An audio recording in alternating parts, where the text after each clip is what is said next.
Ross means rocky, and Lynn means waterfall, so we live in Rocky Waterfall.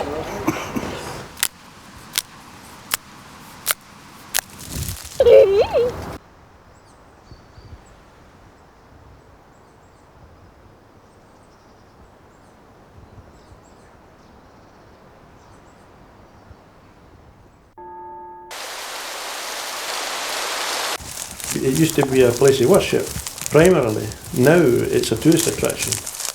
We're pretending that this is a spooky place, and there's gobblegunchers that'll eat us up, and we've got the magic finger.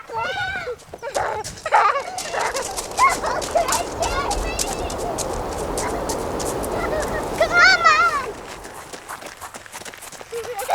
When you went down, you might get this weird sensation that it makes you feel like dancing. You think you're feeling it, but I'm not sure if it's just in your mind or not, but that's a wee story. Roslin's always been my place, As a boy, you did all the boyish things, he chased the English and got chased by the local police.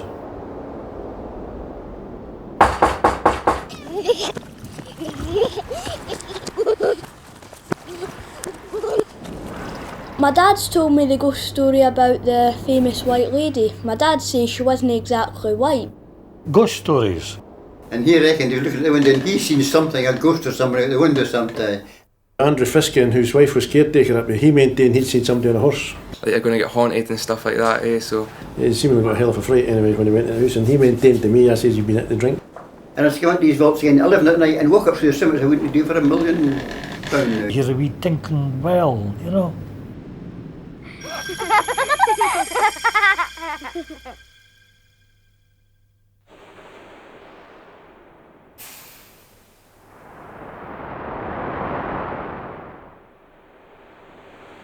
White Witch. The story runs that as the horse leapt off, it left behind its footprint, and that's still there.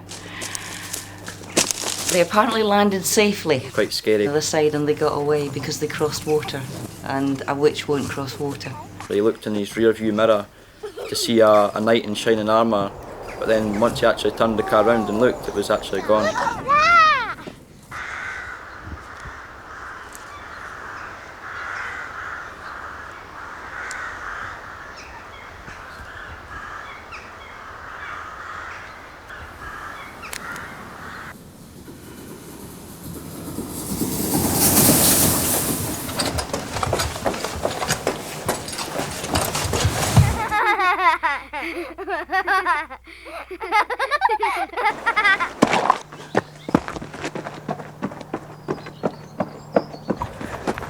It's always been mysterious to me. Never ever frightening. There's loads of places to run and hide. Play cowboys and Indians. Still a cowboy.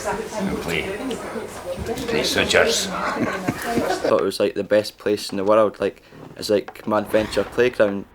Time's gone by. But as boys, on the holiday time, we were all around about the glen and through the woods. It's fun. I just think it's a really good place to have.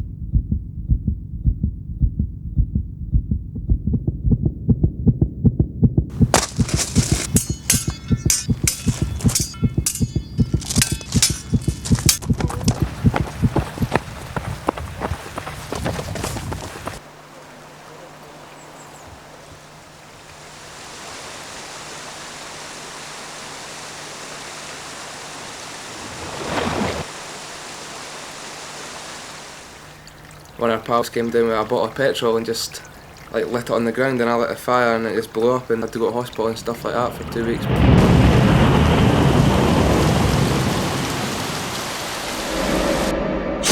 There's Knights Templars, actual fully armoured knights. Living under there. In a big vault. Well, which way should we go? This way. Again, my grandfather was underneath the slabs, but he wouldn't tell me what they seen underneath it. They tried to excavate and go down, and something happened. It's closed in again. Now, I was there when it happened, actually, but I kept my nose clean. I didn't go near to see what was happening. Too scary and dark. I don't know about the vaults. I wouldn't like to see too much about it. No, you've got to be careful. I reckon that One company come to the south of Scotland now, doesn't say Roslin.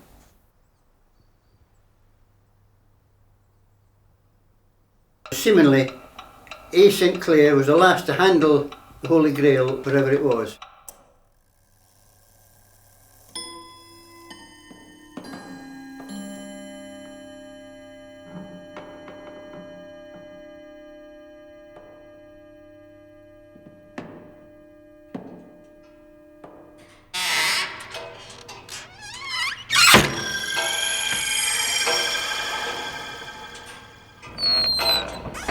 They knew their way by the constellations. Henry St Clair was in America before Columbus.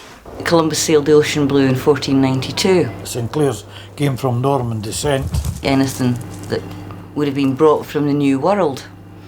The design must have come from America then. What I now know as maize and the acanthus leaf. The Vikings could have been there 1,000 years before Columbus. And I couldn't understand why that should have been there. Not well known fact is that Columbus sailed under the flag of the Knights Templar.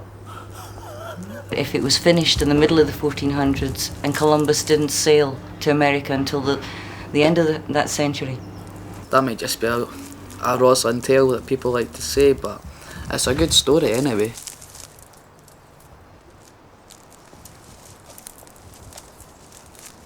Okay, because nobody believes this thing about the Da Vinci Code and that, and told them, says, no, that's not true. So now they've got to demolish Roslin Chapel and build it into flats, because beautiful place.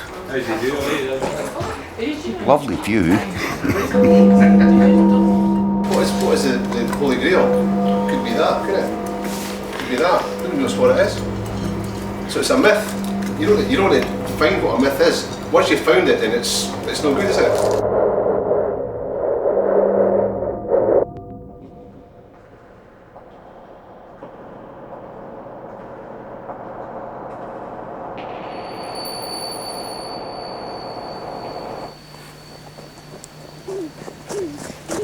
I wouldn't like to say too much about that. I've heard one or two stories about it, actually.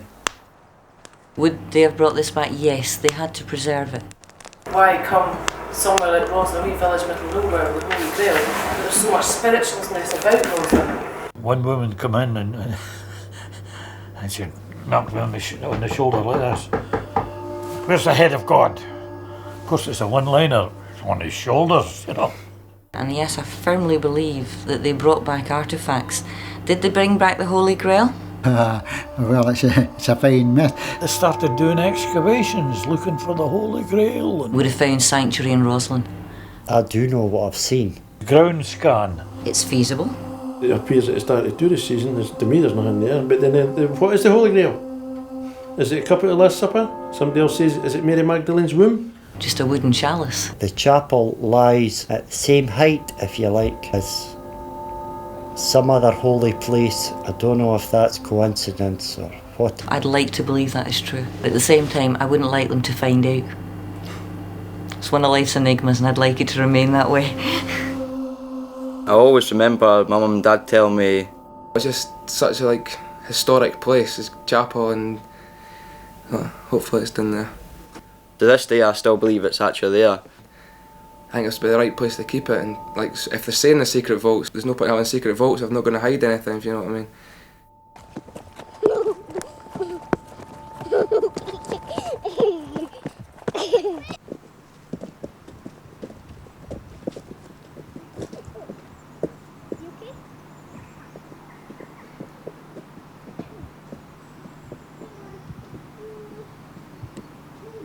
And this guy came in, you know, and he's got a joiner's toolbag, you know, and he came in and he says, "Is that the apprentice pillar?"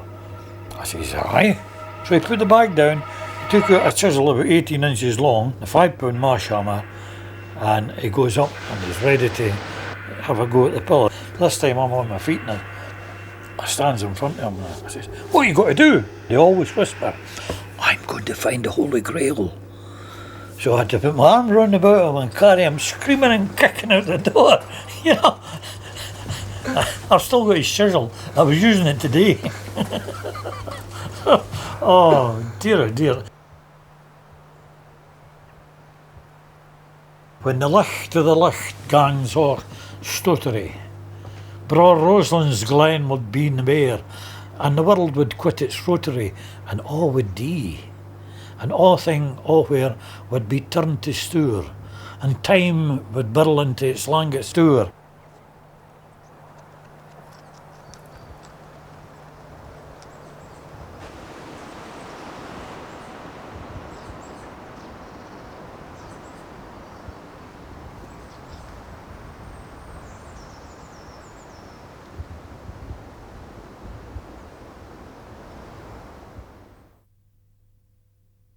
Well, I've been here and away at times and always come back.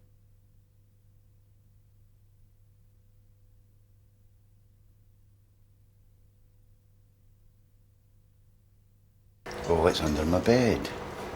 Does he not ken that? Everybody kens that. Hale Rosland kens that. Eh?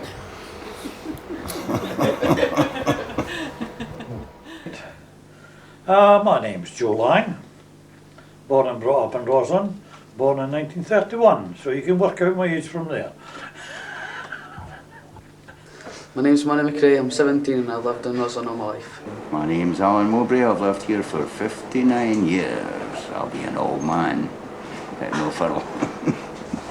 And my name's Scott Edwards. I've lived in Roslin for 12 years.